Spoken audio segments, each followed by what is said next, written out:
ArtistRebeccaLS, the channel that inspires you every day. Subscribe or I'll throw paint at you. The Cats at Quarante Deux by Mary Louise. Illustrated by Rebecca Louise and narrated by Rebecca Louise. Chapter 4. It turned out they were girls, so it was lucky that all our boys had visited the vets. Because the girls were very young, they needed feeding little and often, so along with the watered-down milk, I cooked some rice and mixed it with some tuna and put it into a plastic bag to cool and to be ready to feed them throughout the day. The bag was on top of the kitchen unit. I had just finished mopping out the office when what should I espy but Trois making his way into the hedge with the bag of rice and tuna. He was carrying it as if it was a kill, holding it tightly in his mouth and letting the bag dangle through his front legs. I could not believe it. I shouted out to him, but he disappeared into the hedge and would not come out for most of the morning. I was fuming. Beck thought it was hysterical, so I told her to deal with the blooming little troublemaker. Trois always liked to bring me presents when he could. The neighbours often threw out bread for the birds, and quite often he would carry home the odd crust and drop it at my feet. One morning he really did surprise me. I saw him waddle in with something shiny, and he dropped it on the floor. It can't be, I thought, but it was. A fish! A rather large one. I froze. Oh no, he must have been in the neighbour's pond. He might have drowned. I felt him. He wasn't wet. I could feel panic rising. What would the neighbours say? They would automatically think our cats had stolen their fish.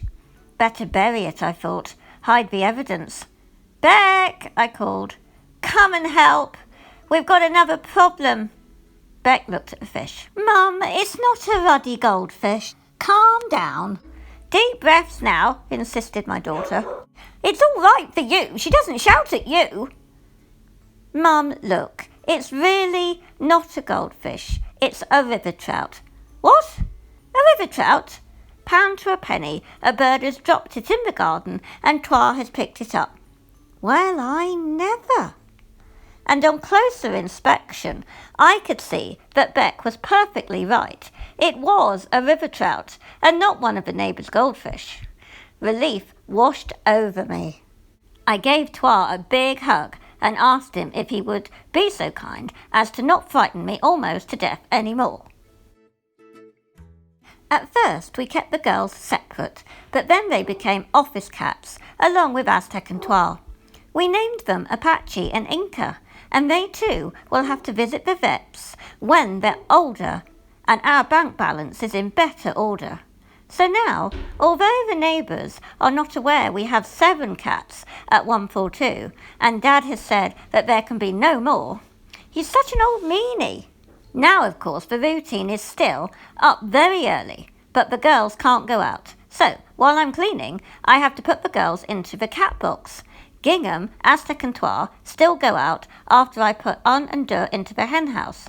We found that Aztec likes to pick fights with Un and Deux, so luckily we have the hen house for them. I ask myself time and time again, why do I do this? Answer, 'cause that's how it is. I did not go looking for these cats. I was chosen, or rather, 142 was chosen. Darling, guess what? I don't know what. Well, I was mowing the lawn. I spied a little furry head watching me. Whereabouts, Dad? Up by the hen house. Oh, very funny, Dad. You know very well it's Un and Deux. You and your jokes. No, seriously. This head was not in the hen house, and you know I saw it last week when I was cutting the grass. But I didn't think anything of it. Leave it alone, darling, I interrupted, having just come into the conversation. It's probably just come from the estate and trying to steal Anunder's food. Did I say it was a cat? Oh, Dad, stop messing about. Of course it must be a cat. Isn't it? Indeed, it was a cat, a beautiful grey Burmese, and now it had made contact, it began to appear in the mornings along with Anunder for breakfast. It was astonishing how Anunder accepted him, just showing indifference so long as he left the food alone and did not try to enter their henhouse. We called him Wheat, 8 in French, because now we had 8 cats staying at 142. Wheat liked to spend some of the day on the mat outside the back door. Then when Anunder were let out, off he went and followed them around the garden.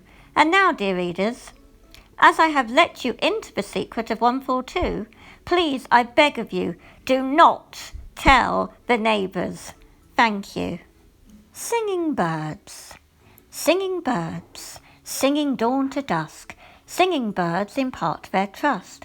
Singing birds do keep a watch, singing birds, keep on your mettle, 'cause I spy a cat or two just waiting to pounce on you.